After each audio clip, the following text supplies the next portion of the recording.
There's a couple of holes around here. Don't think they're major because there's a nice overhang with the corrugated roof here.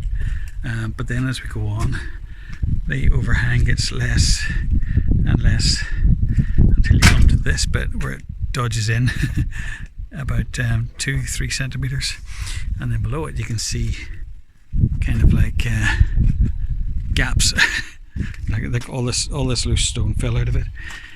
So like these are gaps that go right into the kitchen. There's an oddity here with the roof. I'll have to show you from the edge. There's a little bit of a bow to it.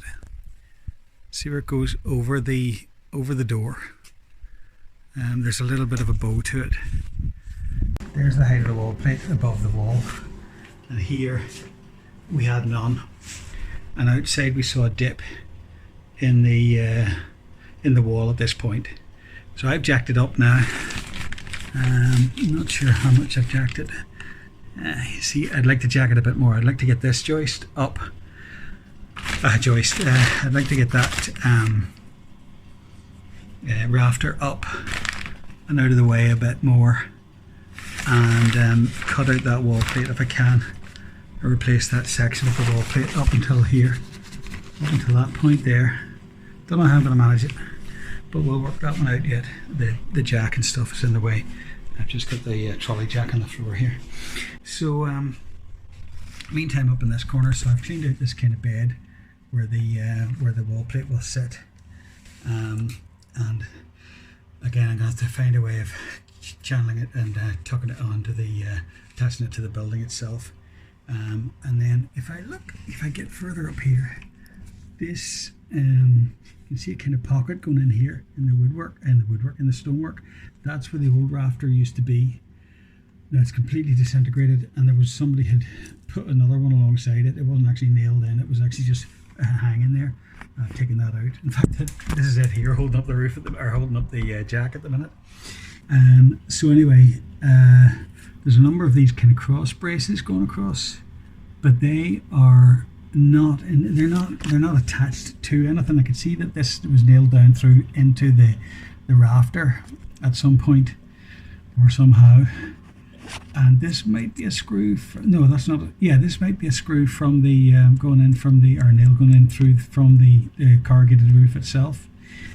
But these things are. Let's see if I can swing back. So you can see another one here going across, and there's other ones. But if you look up here, look, they kind of just stop, and they're at all different angles and whatever else.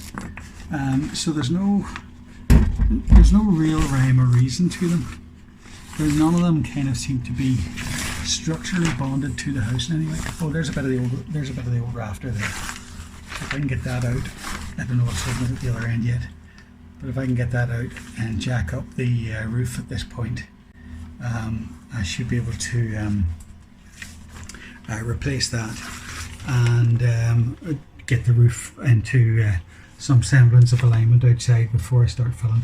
And then it's just a question of like refilling all this. There's a draft coming all the way through. You can see, if I can get you there, you can see the outside world. So there's holes on the outside. I'll show you those in a wee second. Now this is the outside looking in. That's the end of the old beam that I managed to take out of there, and this is the other side of that pocket down in there. Don't know if we could be able to see. Let's get the light is on. That's the kitchen we're looking at in there somewhere. Okay, anyway, a couple of major holes to fill, but a lot of that will be done from the inside, along with the wall plate and stuff like that. And then the outside is just really to make good and let the roof back down again. You can actually see I've taken the bow out of it a bit. It's pretty good to say like that. Yeah, actually, a little bit of the bow out.